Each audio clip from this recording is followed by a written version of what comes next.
but you can call me Ghost. And today we have a new commentary for you on the Fw190 A5. We're going to be doing an in-depth look on it and see how the stats compare with the other Tier 3 Germans, and if you should spend your RP points on it. So let's get started. The stats for the plane is, it's a rank 3, so it's with the Fw190s. It's a battle rating of a 4.3, so it can get up with the Tier 4 planes, and the Tier 2s though, so you might get lucky. It has an 80% reward and a 48% research. It goes 585 kilometers, but that's without the upgrades, most of them, so you can get up to around 600 kilometers. Its maximum altitude is 10,200 meters, it has a crappy turn time of 25.6, and a rate of climb of 6.9 meters a second, with a takeoff run of 391 meters. Now, those are just the paper stats. It's not that great on paper, but in-game it is a lot better. For armament, it has two 7.92 machine guns with 1,800 rounds, two 20mm FFM cannons with 180 rounds, and two 20mm 151 cannons with 500 rounds of ammunition, which is not that great for the ammo on the cannons, but it will last for most of the game. I usually run out after about my second air kill, but with the machine guns, they'll last you until you go land and rearm, which is good because you always want to be able to stay in the fight as long as possible, especially in those really long battles that they have. So let's take a look at the upgrades. So as you can see, it has most of the normal upgrades. It can take bombs. I do not recommend you do. It will slow you down and decrease your climb rate, which is pretty sad. The ammunition types you can take is, for the machine guns, is the default. Universal, Tracer, and Stealth. I always recommend Stealth because you can get the most damage out of your rounds, but it's up to you on your personal preference. If you're not that comfortable with shooting blindly, you can use Tracers or Universal. For the 20mm, I always recommend air targets. As soon as you unlock it, use it. It's the best one out of them all. But you do get lots of options. You get the armored targets, Universal, Tracer, and Stealth. The armored targets is the top right one. That's why you can't see it. I just checked. And I'll always go with air targets, always. Unless you want to use Stealth, in which case you might get more damage, but it's really just a trade-off for the one Tracer round. And it's the exact same load, almost, for the other 20mm. They don't actually specify which one is the different one, because they're both 20mm cans, but they have different types of ammo. So this one doesn't have the armor targets, so that's the difference. But it does have air targets, so take that as well. For Tier 1 upgrades, it has the normal, fuselage repair, radiator, and the offensive 7mm upgrade. The fuselage repair will increase your max speed by 4 kilometers an hour, and that's really the only important one. The other ones are really, really small stats, so they don't help that much. The radiator is a minus 5% to cooling time for arcade afterburn, so that's if you're using this in arcade. I don't recommend you do, because you will not make as much money as you would in realistic. It increases your max speed by 4 kilometers an hour, and 0.1 meters per second for a climb rate. And the climb rate on paper is not that good, but in-game it is a lot better. I will be going over that in a couple minutes. And the weapon upgrade is just upgraded ammo rack, so you get more different types of rounds. For Tier 2 upgrades, you get the compressor, which increases 82.6 horsepower to the engine, which is not a huge amount, but it's good for a Tier 2 upgrade. It gives you a 9 kilometers an hour to max speed, and 1.5 meters to the climb rate. So with the fuselage repair and that's a total of 1.6 meters per second added. And it decreases the turn time by 0.3 of a second. The airframe upgrade increases your climb rate by 0.9 and decreases your turn time by 0.5. So I would always take every upgrade, because usually by the time you get to the top tier, it's all amazing. And then the new 7mm machine guns is for arcade. It's a minus 4 meter to weapon spread at 500 meters distance, and plus 19% to mean time between failures. So if your ammunition rack, or if your guns jam up, it'll decrease the time for that. Wing repair increases your kilometers an hour by 13, which is pretty good. Overall, you're going to get around 600 kilometers an hour in this plane at max speed with all the upgrades. Give or take about 10. It has 0.6 meters per second to the climb rate and minus 0.8 to the turn time. The engine upgrade gives you 120 horsepower, which is really good, with giving you 13 kilometers an hour to the max speed and 2.2 meters to the to climb rate, and decreases your turn time by 0.4. And now you start to unlock the ammunition types for the 20 millimeters, such both of them actually at tier 3, and you can unlock the bombs, but I do not or rockets actually. I'm sorry, they're rockets. You can unlock the rockets, but I don't recommend you do because it'll drag you down a lot. If you're going for ground targets, you can, but this is a fighter. You should use it as a fighter to kill planes.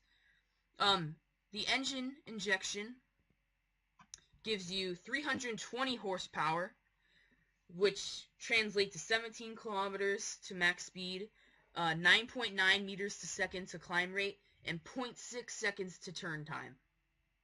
And that is an amazing upgrade, I think. Cover. It increases your max speed by 4 kilometers and 1.2 meters per second to the climb rate and 0.6 seconds to the turn time, which is a very good upgrade as well.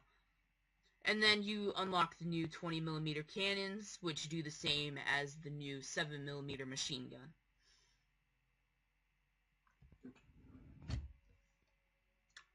So, that's about it for this portion.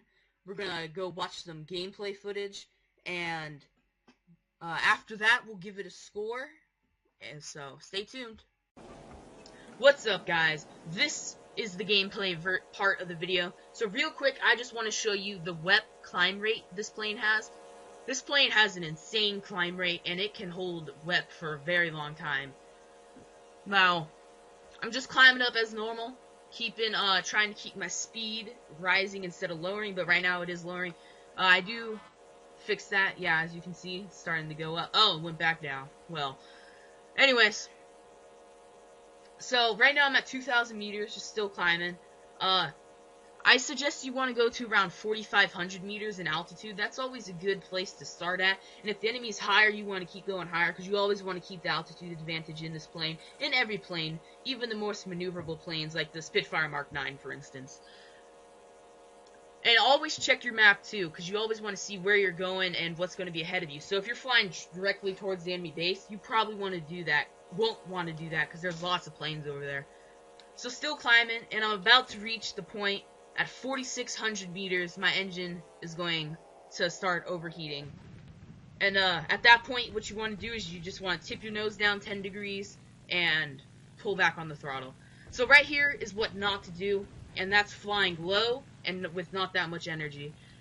So I'm trying to get this Typhoon closing in, but I'm not going to get him. He turns faster than I do, and I don't get the shot off. So I switch over to the Beaufighter. And I'm closing in, but he's dead anyway, so I don't really I don't know why I wasted those shots. And so because I went down there, I was trying to use my speed to get back up, but now I'm flying low and slow, and that's the worst thing to do. And that Typhoon sees that, so he's going after me. So he gets a critical on me on my tail, which means I'm not going to be able to turn very well with the elevators, and I'm just like trying to survive. I'm trying to keep an eye on him, trying to see where his shots are going to be. But I already know I'm dead at this point. There's really no surviving once a more turnable plane gets on you and you're going slow and you're low. And at this point, my plane just flips over and it goes straight into the ground. And that's what not to do in a dogfight. And this is what not to do in a boom and zoom. See how I'm at 4,200 meters and that guy is basically at the ground. The guy that I'm going for, the Yak 3. But I'm going to go for it anyways, you know, YOLO. So I'm closing in, dropping a lot of altitude quickly, and my speed's going up way faster than I can attempt to slow it down. Now what you want to do to try and slow down is pull back on your throttle as I did and lift your plane up just a little bit to decrease the steepness of your dive. But that doesn't help very much, but I know this plane can go up to about 800 kilometers an hour and not break its wings off unless you pull a really high G turn. So I go in, I'm closing in, I'm not going to get the shots off on time, I'm not going to hit him, and I try and pull up and bam, dead. So, right here, this is how to survive a dogfight, you could say. So I'm going for this Yak 9K. I know it's a stupid move to go onto a head-on pass with him, but you have the firepower in this plane. You have the 6 guns, excuse me, and if you hit him at the 0.5 or whatever your targeting range is, you will probably kill him. So right now I'm trying to call out for help, but I have to dodge his shots because I know if he hits me, I'm basically dead. I'm a one-hit kill for his 45mm cannon, but I have to keep trying. So the key to surviving in a dogfight is keep looking behind you. If you don't look behind you, you're probably going to die. So I keep on looking behind, doing random moves to try and throw off his aim, because I know people that pull random moves, I can't hit them either. So the best way to survive, though, is by looking at him and trying to guess where his aiming reticle is on you. If it's like directly on you, pull some random moves, flip your plane over and pull down. Do whatever you gotta do. Pull back on the throttle, slow down, try and get him to pass you. Whatever you gotta do to survive, you do it. So right here, I'm trying to slow down enough to flip behind his tail, but I decide, you know, my teammate's there, I might as well keep on distracting him. So he's pulling in all these shots, and then my teammate kills him. Now, we're going to see that again in half speed, because I don't know how that's possible. He shoots after he's passed the plane, but I guess he had stealth rounds, or he didn't have his tracer round loaded. And if you don't adapt to combat, this is what's going to happen to you. You're going to end up dying. So right here, this is what you should do in a battle. So as you can see, I'm coming up on this P63. He is about 4.5 kilometers away, closing in fast because he's coming towards me. He's diving on my teammate, so I know I gotta help him out and kill that P63. So I make that my goal. I'm closing in, about to start diving. As soon as the plane like passes your wingtip, I suggest you start diving on him. So I'm diving, I flip over and roll down. I'm closing in, my speed's going up, my altitude's decreasing. The P63 looks like he overshot my teammate, but the P63 is going to roll back up in a couple seconds and try and get him again on another pass. Now, I'm going to try and get some shots off on him, but I do not succeed in doing that and miss. So I'm going to climb back up with all the energy I gained and try and go in for another pass.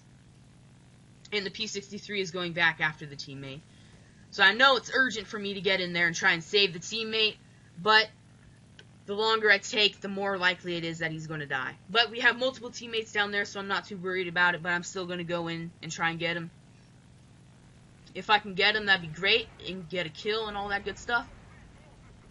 So right here, I'm diving on him. I'm shooting at him, putting some shells, I'm missing, and then I get up on the perfect shots, and I just start pounding him. This is the best way to do it. You just got to get up right behind him and pound him, or dive in from the top and shoot across their whole body. You'll do the most damage. So I get the kill on him, and I pull back up, and I'm using the energy I gained to climb. I'm looking around for my next target. I'm looking towards there. I see that B-17. I'm thinking I'm going to go for him, but I decide not to because he's too far, and there's more fighters that I need to take care of. I usually try and save the bombers for last because the fighters are the highest rank or most important enemy because they can kill your guys too. Well, B-7 or bombers can too, but it's a lot harder for them. So I'm diving in on this P63, I believe. Yeah, it's P63 King Cobra. And he's going to out-roll me here. He has a better turn speed than I do. So I'm going to keep on going and then roll up behind. And he's diving on our teammates some more. I know I have to kill him too, but he's going to be faster than me for a while until he decides to turn or until I build up enough speed. So right now we're kind of at the same speed. I'm closing in on him now, approaching 400 kilometers an hour. And then I see that P-47 up there on our teammate, and I know that I gotta help our teammate out, so I go in for the P-47, and he's closer so I can get to him faster. Closing in, but though he starts going faster than me, so what do? I change target to go for the P-63, because he's coming towards me, and I know the P-47 is following that teammate.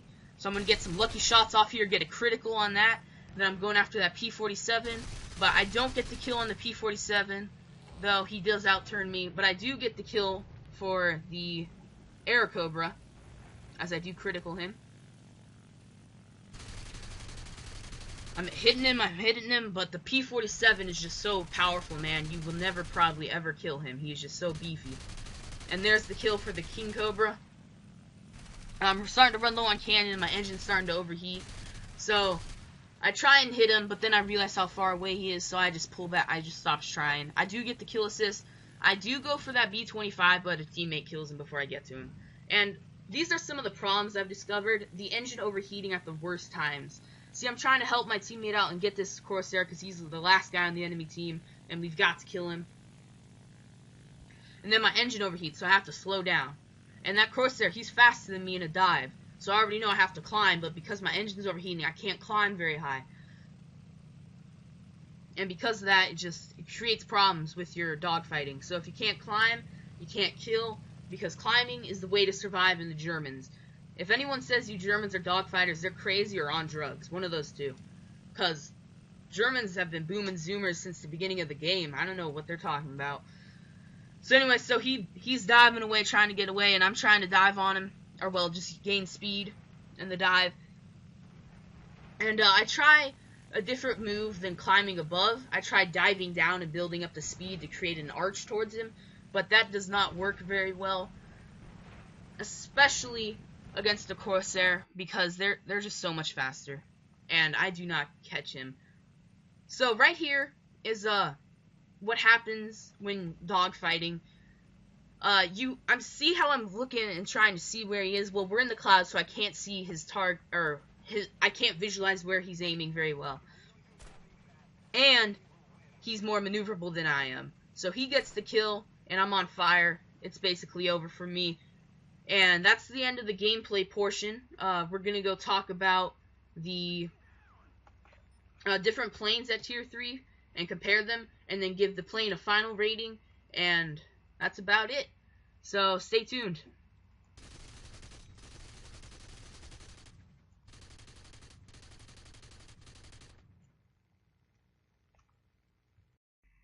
Hey, what's up, guys? So we're doing the final portion of the video. We're going to give the Fw190 A5 a rating and compare it with the other planes at its Tier 3.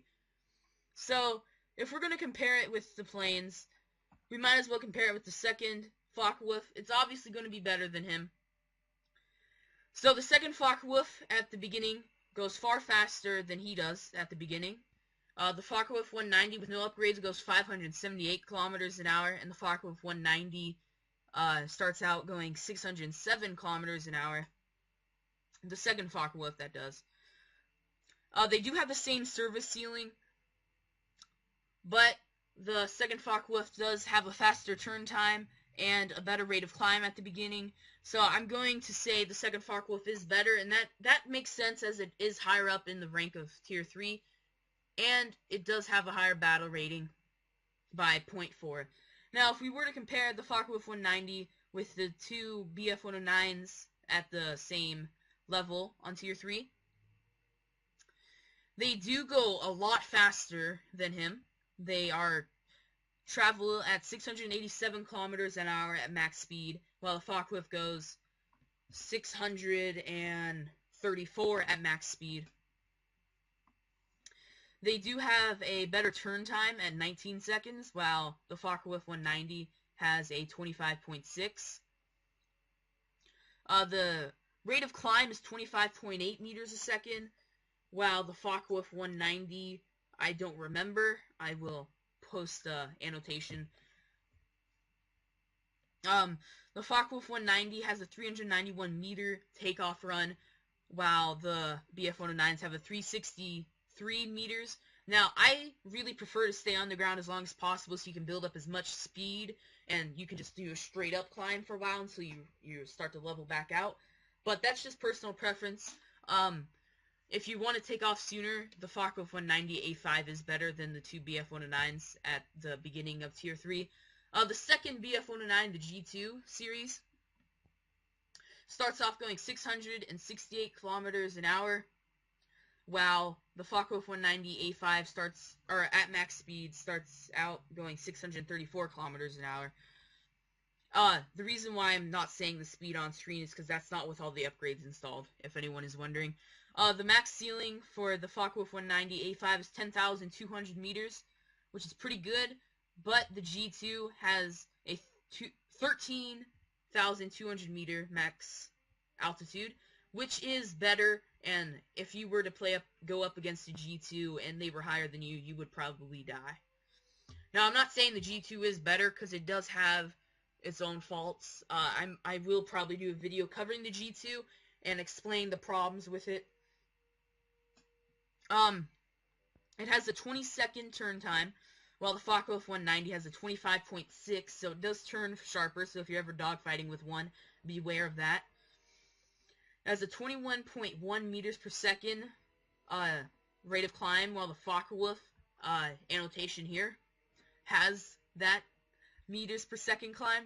The takeoff run is 391 meters for a Focke-Wulf, and for the G2, it is a 304 meters a second.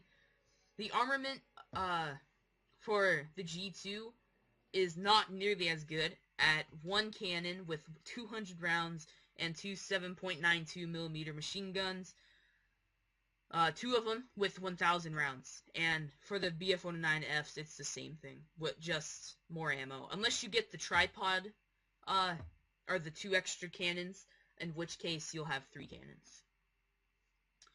So, overall, I give this plane a 7.5, and that's not just because of, like, some of the faults it has, but compared to the rest of Tier 3, it is not that great.